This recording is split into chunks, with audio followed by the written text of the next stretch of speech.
5 बड़ी बातें बाबा साहेब अंबेडकर जी के जीवन से जरूर सीखें।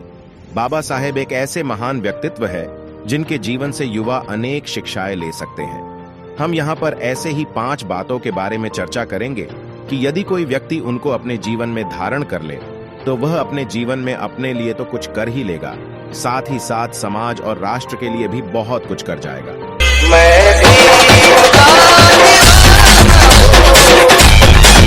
नंबर 1, सबसे पहली शिक्षा जो हम बाबा साहेब से ले सकते हैं वो है शिक्षा का महत्व जाने। बाबा साहब अंबेडकर के अनुयायी नामदेव नीमगढ़े अपनी पुस्तक in the tiger's shadow the autobiography of an Ambedkarites में लिखते हैं कि बाबा साहब अंबेडकर रात में पढ़ाई में खो जाते थे। उन्हें बाहर का कुछ भी मालूम नहीं रहता था।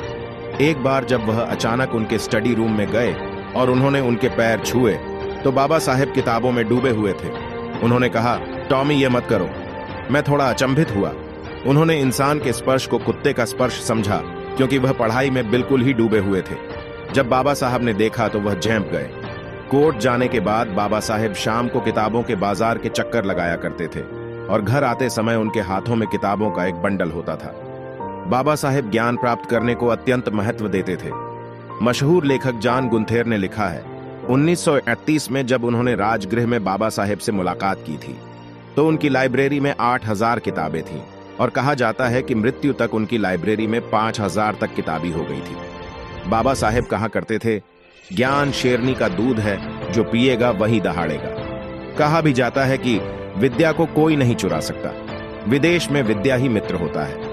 वहीं अगर विदेश की बात करें तो जब बाबा साहेब विदेश में शिक्षा प्राप्त कर रहे थे तो वह लाइब्रेरी में वहां के चपरासी से भी पहले आ जाते थे और चपरासी के बाद तक वहीं पर रुकते थे। कहा जाता है कि बाबा साहेब 14 से 15 घंटे से भी ज्यादा पढ़ते थे। यहाँ सभी को सीखना चाहिए कि जीवन में ज्ञान प्राप्ति को अत्यंत महत्व देना चाहिए।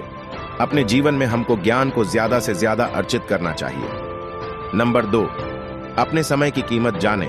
वही आगे बढ़े तो बाबा साहेब को यदि कोई अपने यहाँ पार्टी में खाने पर बुलाता था तो बाबा साहेब साफ इनकार कर देते थे। आमतौर पर वह किसी के यहाँ पर पार्टी में नहीं जाते थे। आपको लगता होगा कि शायद वह अहंकार में ऐसा करते थे, परंतु ऐसा नहीं। बाबा साहेब अपने कानूनी कार्य से अलग जितना भी समय बचता था उस समय को ज्ञान अर्जित या पढ़ाई में देना चाहते थे। वह कहते थे कि मैं बाहर जाऊंगा, मेरा समय व्यर्थ होगा, इसलिए आप घर पर ही भोजन पैक करके भेज देना। दूसरी बात, यहाँ पर हम बाबा साहेब से सीख सकते हैं अपने समय की कीमत। सभी को अपने समय की कीमत पता होनी चाहिए और व्यर्थ बातों में ना पढ़कर अपने ज्यादा से ज्यादा समय को ज्ञान अर्जन में लगाना चाहिए। बाबा साहेब अपने समय का बहुत ध्यान रखते थे। वह काम से आते ही सीधा अपनी स्टडी टेबल की ओर बिराज जाते थे और पढ़ने लग जाते थे। कहा जाता है कि बाबा साहेब देर रात तक पढ़ते थे और फिर जब वह कोर्ट में सुबह काम पर जाते थे वहां पर भी दोपहर को जब भी समय लगता था डाक से आई नई पुस्तकें पलट रहे होते थे। नंबर 3, दृढ़ इच्छा शक्ति या मेंटल टफनेस। 9 साल के बच्चे को क्लास में अन्य बच्चों से अलग बैठाया जाता था।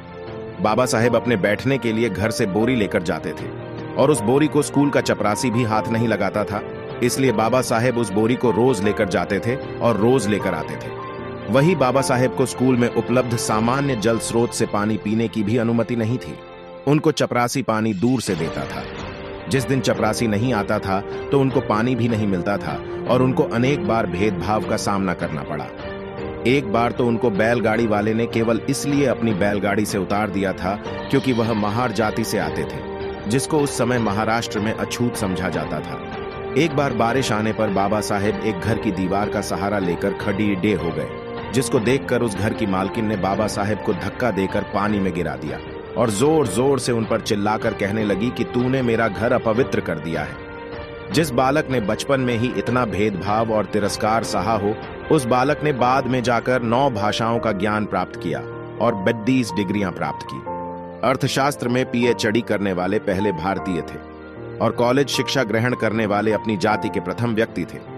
हम यहाँ पर सीख सकते हैं कि बाबा साहेब की दृढ़ इच्छा शक्ति कितनी मजबूती थी।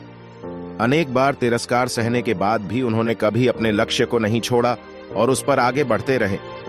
आज के युवा छोटी छोटी बातों में आत्महत्या जैसा कदम उठा लेते हैं। अनेक ऐसी खबरें आती हैं कि कहीं स्पोर्ट्स में हारने पर या कहीं किसी के कुछ कहने से बच्चे आत्महत्या कर लेते हैं। हमें यहाँ बाबा साहेब से सीखना है कि हमारी दृढ़ इच्छा शक्ति या मेंटल स्ट्रेंथ इतनी मजबूत होनी चाहिए कि किसी नकारात्मक व्यक्ति की बातें या अन्य समस्याएं भी हमें अपना लक्ष्य प्राप्त करने से न रोक पाए। नंबर 4, लोभ लालच से ऊपर अपने सिद्धांत रखे। जब बाबा साहेब आम्बेडकर ऊंचे सार्वजनिक पद पर थे, तब एक व्यापारी ने उनके बेटे को कहा, यदि वह अपने पिता को कहकर मुझे कॉन्ट्रैक्ट दिला दे तो मैं अपने व्यापार में उन्हें आधी हिस्सेदारी दे दूंगा। जब बाबा साहेब के लड़के ने यह बात अपने पिता से कही तो बाबा साहेब ने उन्हें कहा कि मैं यहां पर अपने बच्चों को पालने के लिए नहीं बैठा हूं, समाज के हित के लिए बैठा हूं। वहीं उन्होंने अपने लड़के को कहा कि तुम मेरे पास यह प्रस्ताव लेकर आए हो, तुमने एक अपराध किया है। और उन्होंने अपने लड़के से बात तक नहीं की, उन्होंने अपने बेटे को वापस लौटा दिया। वहीं आजाद भारत में बाबा साहेब को मंत्रिमंडल में कानून मंत्री का पद दिया गया था। जब नेहरू जी प्रधानमंत्री थे तो बाबा साहेब का एक कानून को लेकर नेहरू से और अन्य मंत्रियों से कुछ मतभेद हुआ, जिस पर बाबा साहेब ने मंत्रिमंडल से इस्तीफा दे दिया। हम यहां पर बाबा साहेब से सीख सकते हैं कि बाबा साहेब का जीवन एक सामान्य तौर पर शुरू हुआ था और वह अपने जीवन के अंत में उच्चतम पदों तक पहुंचे, परंतु उन्होंने अपने जीवन में कभी भी लोभ या लालच को बिल्कुल अपने पास नहीं आने दिया। उन्होंने अपने सिद्धांतों पर हमेशा जीवन व्यतीत किया।